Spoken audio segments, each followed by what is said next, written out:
नंतर बाबा ऑफ झाल्यानंतर मग 10वी नंतर मग मी आणि आई दोघे सांभाळले. आता आपण आहोत लालबागमध्ये. तिथे ग्राउंड फ्लोअरला आमचं दुकान आहे, कविताज मोहन. कारण आम्ही पहिला रोडवरच बिझनेस करत होतो, आता आम्ही दुकानात आहोत. पत्ती समोसा असतो, दगडा पॅटीस, वडापाव आणि मिरची आणि कांदा भजी असते. माझं नाव गिरीश हनुमंत सावंत. हे माझी मिसेस आहेत. मग आता गर्दी राहून वाढल्यामुळे मला तिला मदत करणं भाग आहे, त्याच्यामुळे मग मी येतो राहणार. आता मी 1-2-4 वर्षापासून केवरवर आहे. याच्या अगोदर की स्वतः हँडल झालं. मला माझी इच्छा होती की तुम्ही आणखी नाव करावं. म्हणजे बाबा आणि आई सांभाळायचे तेव्हापासूनच आहे. म्हणजे झाले 40-42 वर्ष झाले आता.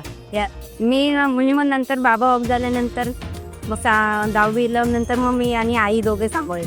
आणि कंटिन्यू ती 45 वर्ष जनतेला सेवा देते. इन शॉर्ट सेवा जाईल. आता हे खाल्ल्यावर नंतर ते कोणाला तरी वाटतं की आपण काहीतरी थंडा पियावा म्हणून.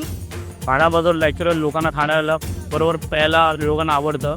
लोकांच्या काही लोकांची चॉईस आहे थम्सअप वगैरे सगळं, त्या हिशोबाने आम्ही ते थम्सअप बरोबर चालवतो. कूलर ठेवायला आम्ही 2-4 वर्षापासून डिसाईड केलं. जास्त थम्सअप आणि स्प्राईट आणि कोको कोलाने आम्हाला आम्ही साथ दिली. Thank you Coca Cola.